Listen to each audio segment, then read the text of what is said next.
On today's episode of Modaufy Garage, we're going to figure out how I lost my clutch. I was hoping to give an update by now on the front suspension. So the 1 centimeter lift, if you see my previous video, that's actually done the trick. The car has gone for a really good drive now. Really happy with it. No noise, no guard scraping. Now, when I brought it home that night, the clutch fit a little bit off, but nothing too funny because it's happened before. And so I've gone to move the car the next weekend, just put onto the driveway, and there's no clutch. It's just spongy. I can actually push it all the way to the firewall with my hand. So on this episode, we're going to run through some tests, starting with the master cylinder, and then we're going to go from there. About 6 years ago, I was driving along. I lost my clutch completely. Now the reason for that is because the Ford master cylinder is all plastic. It's a full plastic unit, and it just sheared off right where it connects to the pedal. So I lost my clutch entirely. So I replaced it with another plastic one just to get the car mobile again. And then I did some research. Because it's a heavy duty clutch, I wanted to last and not having to worry about any of that stuff again. So I found this unit. And this unit is a full metal body, and it's even got a metal shaft and a plastic olive where it connects to the pedal. So I've actually pulled this out of the car now because I've got the clutch issues. In hindsight, I probably should have bled this. Now the reason I should have bled it is because the car doesn't get used that much, and because it's sitting around more than it's being driven. Anyway, long story short, why I pulled it out, I wanted to check what's the issue. Is it the slave cylinder in the gearbox, or is it the master cylinder? So I had a replacement master cylinder sitting around, just another plastic unit. So I've put that in, and I'm going to show you how I did it. So to remove the master cylinder, we're going to need a couple of things. So we're going to need an E-Torx bit, and this part is an E8. You'll need a 1/4 inch drive socket set, and you'll need multiple pliers because you've got hoses and clips, and you probably need a couple of small screwdrivers just to help those little clips come out. And to finish it off, we've got brand new .4 brake fluid to put in the clutch reservoir system. So I'll show you how I do it. It's going to be a bit harder under the dash. There's not a lot of space there to stick a camera and work at the same time, but I'll show you from inside the bonnet, and I'll do as best as I can. So first thing I want to do is open the bonnet, and I'm going to have to drain the reservoir. So this is the clutch reservoir. So all I'm going to do is undo it, and as I said, it's full of fluid at the moment. I'm just going to drain it all out.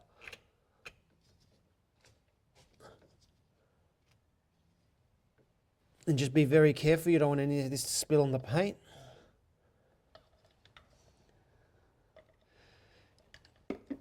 And just keep on doing it. So next I'm going to take this, disconnect this hose, and then there's the spot under here, and I just have to undo this one. Now I'm taking this one off because I think from memory, it's been a few years since I've done it, it's easier to disconnect this one here and take the whole thing off, and then reattach it to the master cylinder outside the car and just feed the hose back through the firewall.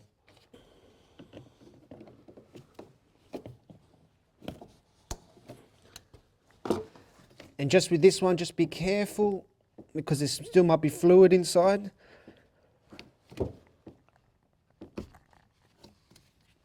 Like that.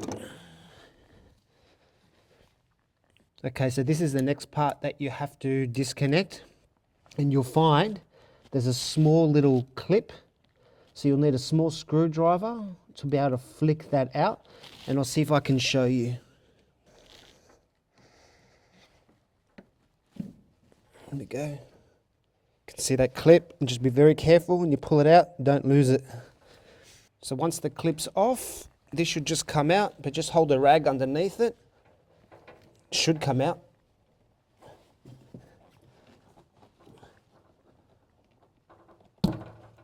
There we go. Just put a rag, wipe it all up. Now the fun part begins. So we've drained all the oil fluids from the lines and everything in there. This is the part that you're going to have to make your back really comfortable. So you want to move your chair out of the way. You want to lift your steering wheel as high as possible. That is up, out of the way. You want something for your back to put it there, because you're going to be working right up there. So let me get this, the master cylinder. Okay, so the master cylinder sits in like this, and there's two bolts, but they come in from the right hand side, so you'll see the thread on the left hand side. There's also some sort of washer, like a clip washer. I can't explain it, but I'll show you when it's off, that sits on this side of the pedal to give this maybe a little bit like a third line of defense, so to speak, in case these two come loose, so this doesn't wiggle its way off the rod for the pedal. So it's just for me to undo what's in there now, and to put this one, pull it all out, replace the pipes, put it all back together again, and put it in and bleed it. But yeah, there's no room for a camera underneath, so I'll show you when I'm done. When you're taking your master cylinder out, you probably want to get this little clip. Let's call it a clip. I don't know exactly what it's called. You want it out first. And this sits facing the right hand side. So you just want to get a screwdriver, maybe 2 screwdrivers underneath. And you just want to try and flick it off. Getting this on is a lot harder. Getting it off is probably the easy part. Yeah, but getting it on is a bit of a pain in the backside. But yeah, we'll have to straighten it up and then force it on after. But you want this off first.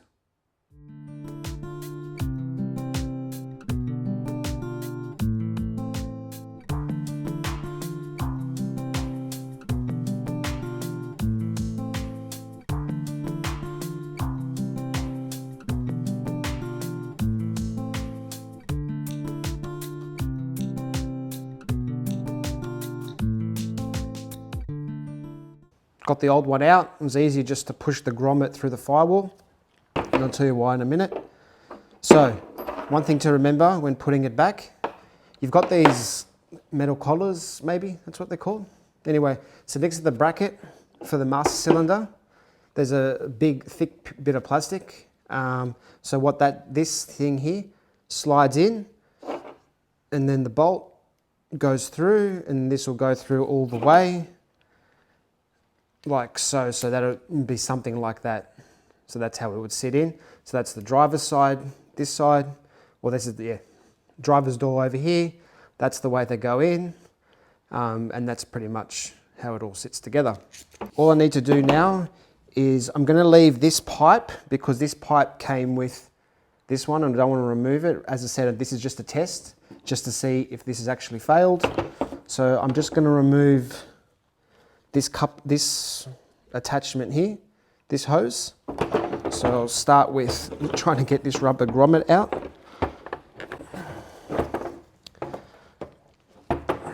Whoa.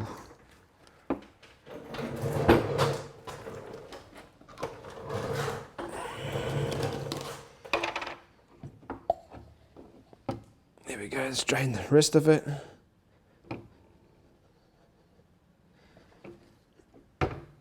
Let's go and wipe this up before I do anything. Take this off. And that's it, like that. And this will just clip out of there like so. And bring it through.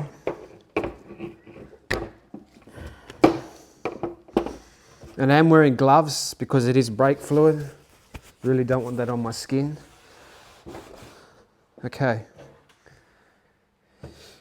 Alright, so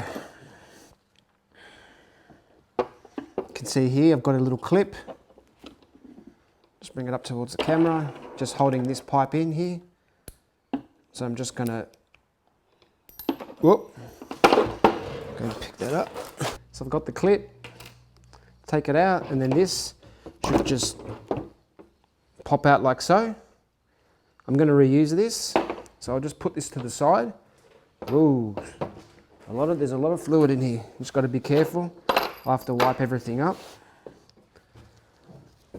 Or my test part. It's been in the car before. So again, this will just be held in by a clip. This one's slightly different. It just doesn't not as much space. So just take the clip out.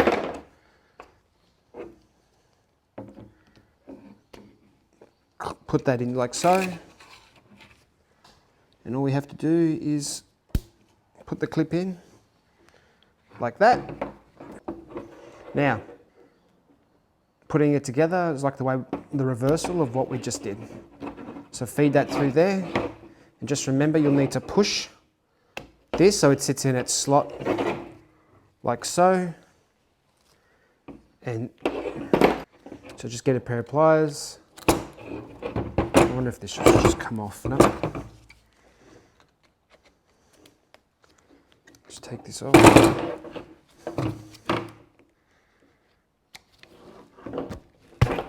Take that out. And this is not going to fit through, so I'll just take this off.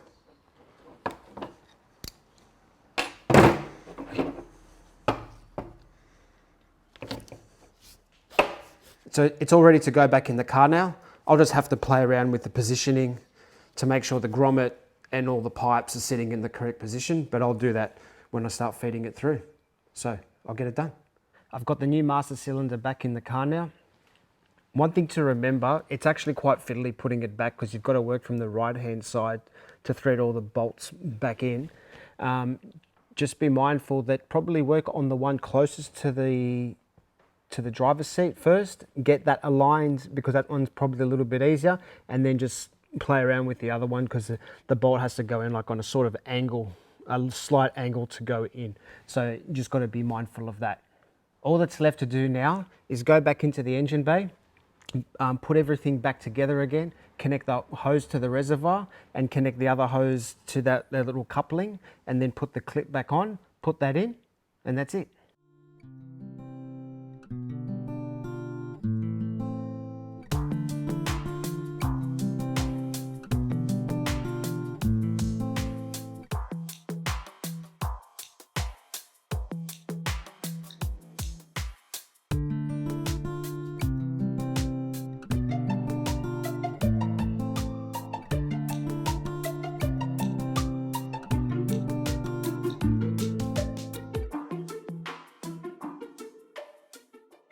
So everything's back in place now. All that's left to do is bleed the clutch. So all I need to do is get the car up in the air. I've got to find out how I'm going to do it because I've got a brick wall on that side. And then what I need to do is I'll need to fill the reservoir. I will need to have someone sit in the driver's seat, pump the pedal, see if I can get some firmness from it first. If not, and then what I'll have to do, and then basically bleed it like a brake system. So someone depresses the clutch, I'm underneath, crack the nut open, let it all the fluid come through, close it shut again, then the clutch pedal comes up, and so on and so forth till you get all the clear or the new fluid through the line, and there's no more air bubbles. Bleeding these 6-speed manual gearboxes on these Falcons is actually, it's not easy because you've got the bleeder, which sits up high on the left-hand side, right next to between the bell housing and the gearbox, and you can't use a normal spanner in there. And so what I went and did, the only option I had is I went and bought a set of these spanners. So it's an 8mm, the bleeder is an 8mm. So it just allowed me, because what Ford should have done is probably brought out another centimetre, which would have been perfect, but this allowed me to sit this in there and I could just crack it and close it as I needed to. So yeah, this turned out to be a bit of a lifesaver today. I've taken the car for a test drive now. Everything is working really well, smooth gears. Yeah, it's a different beast to what it actually was before. So can definitely tell the difference that something was wrong with that master cylinder. If you liked the video, hit that like button. And if you want to see more content from Modaufy Garage, hit that subscribe button. And I'll see you on the next video.